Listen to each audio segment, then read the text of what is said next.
মীৰা বৰঠাকুৰৰ নিৰ্বাচনী প্ৰচাৰ চলালে অভিনেত্ৰী জেৰিফা ৱাহিদে। আগতে অভিনেতা অভিনেত্ৰীসকলে ৰাজনীতিত ভৰি দিয়া নাছিলে, কিন্তু আজিৰ তাৰিখত ভৰি দিবলগীয়া হৈছে। কিয় হৈছে? কাৰণ অভিনয় কৰি চলিব নোৱাৰা হৈছে। বহু অভিনেতা অভিনেত্ৰীয়ে লকডাউনৰ সময়ছোৱাত চলিব পৰা নাছিল। তেওঁলোকে ব্যৱসায় কৰিছিলে, কোনোৱে আকৌ দোকান দিছিলে, মানে বিভিন্ন তেওঁলোকে পন্থা বাছি লৈছিলে চলিবৰ কাৰণে। কাৰণ সেই সময়ছোৱাত অভিনয় কৰিব পৰা নাছিলে, কাৰণ বন্ধ দিয়া হৈছিল। লকডাউনৰ সময়ছোৱাত কোনো মানুহকে যিটো ওলাই যাবলৈ দিয়া নাছিলে।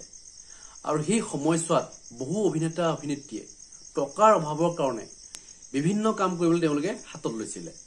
আৰু বহুতেই যিটো ৰাজনীতি জইন কৰিলে।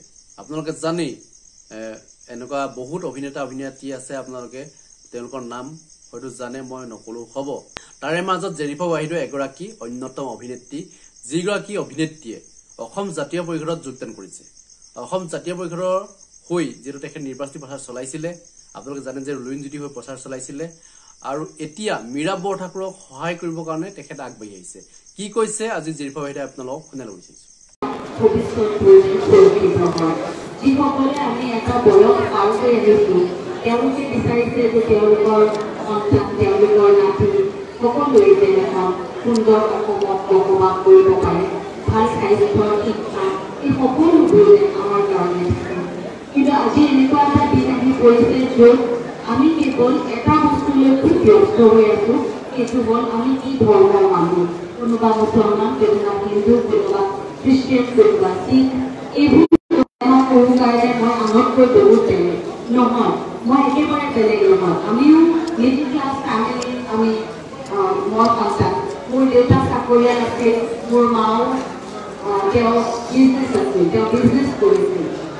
গতিকে কিন্তু ইমান আমি সফল কৰা বুলি ক'ব পাৰি যে মোৰ মাও কিন্তু বন্ধন বেংকত গৈছে, আৰু সেইদিনাখন গৈ তেওঁ পৰিছিল, চিলিপ পৰিলে। সেইকাৰণে মই গম পালোঁ, কাৰণ মাৰ ষ্টেট বেংকত একাউণ্ট আছে আৰু কোঅপাৰেটিভ চিটি বেংকত একাউণ্ট আছে, কিন্তু মাৰ বন্ধন বেংকত কিয় গৈছে মই নাজানো। মই পিছতে গম পাইছোঁ যে মা বন্ধন বেংকত গৈ পেলাই তাৰ চিলিপ পৰিছে। তেতিয়া মই মাক কৈছোঁ, তুমি বন্ধন বেংকত কিয় একাউণ্ট কৰিছা? গতিকে চাওকচোন ইমান সহজ কৰা। গুৱাহাটীৰ মাজমজিয়াত থকা এগৰাকী মহিলা, তেওঁ কিন্তু আপোনালোকৰ নিচিনাই সহজ কৰে। আপোনালোকৰ যিবোৰ সমস্যা, মোৰ মাৰো একেবোৰ সমস্যা আছে। আজি মই বৰ্তা দেখিছোঁ আহিছে, ইমান দূৰৰ পৰা চাগে তেওঁ ইমান কষ্ট কৰি, ইমান গৰমত। মই পাৰ হৈ যাওঁতে সঁচাকৈ মোৰ দেউতালৈ মনত পৰিছে। মই মা দেউতাৰ নামটো মই বেছিকৈ ল'লোঁ এইকাৰণেই নিবিচাৰোঁ, কাৰণ মোৰ মা দেউতা এই যোৱা আগষ্টত আৰু ডিচেম্বৰত দুইজন, ইজনৰ পিছত সিজন গুচি গ'ল এই পৃথিৱীৰ পৰা। সেইকাৰণে মই মানুহৰ মাজত ঘূৰি ফুৰিব খুব বেয়া পাওঁ, মই খুব দিগদাৰ পাওঁ। কাৰণ এইখিনি সময়ত যেতিয়া কোনোবাই নিজৰ মাক দেউতাকক হেৰুৱাই, তেওঁৰ মনটো খুব কোমল হৈ থাকে।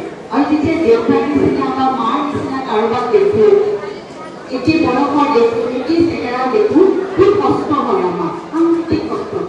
আৰু মোৰ তেতিয়া এনেকুৱা লাগে যে নহয় মই যাওঁগৈ, কাৰণ মানুহৰ আগত চকুৰ পানী ওলালে অত্যন্ত বেয়া লাগে, খুব বেয়া লাগে। মানে মই দিগদাৰ পাওঁ, কাৰণ আপোনালোকৰ আগত যদি আজি মই চকুৰ পানী উলিয়াওঁ, আপোনালোকৰ ভাল নালাগিব, আপোনালোক অপ্ৰস্তুত হ'ব আৰু ময়ো অপ্ৰস্তুত হ'ম।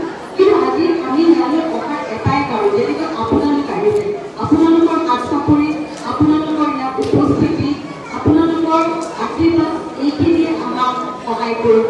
আমি অসম ৰাজ্যত আমি যিসকল আছোঁ, আমাৰ সহায় হ'ব বুলি মই ভাবোঁ। কাৰণ আমাৰ এতিয়া মই ইমানখিনি কথা জানো, আপোনালোকেও জানে। মই নতুনকৈ আপোনালোকক একো ক'ব নালাগে।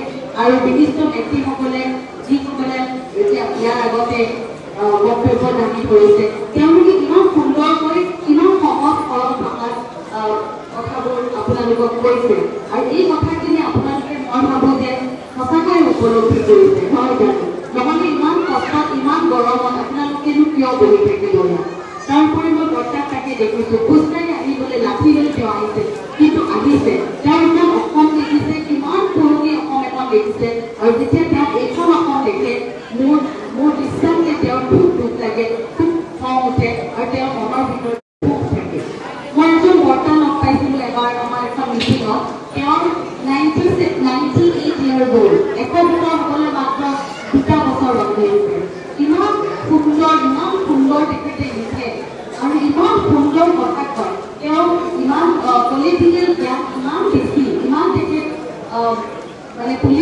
নৱে তথাপিও তেওঁ এতিয়াও আশা কৰি আছে যে কেইখন অসম যদি আমি ঘূৰাই আনিব পাৰোঁ আমাৰ মানুহখিনি যেন সুৰক্ষিত হৈ থাকে অযথা কথা অদৰকাৰী কথা যেতিয়া আমি আশা দিব এই আশাখিনি কিমান দিন পূৰা হ'ব আমি নাজানো কিন্তু এই আশা কৰাৰ যিটো প্ৰচেছ আৰম্ভ কৰি দিছে সেই প্ৰচেছটো কিন্তু চলি থাকিব সদায় আমি আশা কৰোঁ আচ্ছা এইবাৰ নিদিলে তাৰপিছত দিয়েই চাগে দি দিওঁ আৰু এটা ডাঙৰ টেবলেট আপোনালোকেতো জানে আমাক সকলোকে খুৱাই থৈছে সেইটো হ'ল ধৰ্মৰ সেইটো এটা বেলেগ ধৰণকে আমাক ব্ৰেইন ৱাছ কৰি আছে আজি ব্ৰেইন ৱাছ যদি কোনোবাই কাৰোবাক কৰি মেলি ভালকৈ ভাবে কৰিব পাৰে কিন্তু আৰু বিশেষকৈ এনেধৰণৰ মানুহ যি নিজৰ দেশখন নিজৰ ৰাজ্যখন দেখি দিব পাৰে গতিকে আপোনালোকৰ উপস্থিতিৰ বাবে আমি চিৰকৃতজ্ঞ মই আপোনালোকৰ মাজৰ এগৰাকী মই এনেকৈ মিটিঙত যেতিয়া আমাৰ AJP আমাৰ অসম জাতীয় পৰিষদৰ লগত মই বিভিন্ন ঠাইত যাওঁ এইবাৰ আমি একেলগে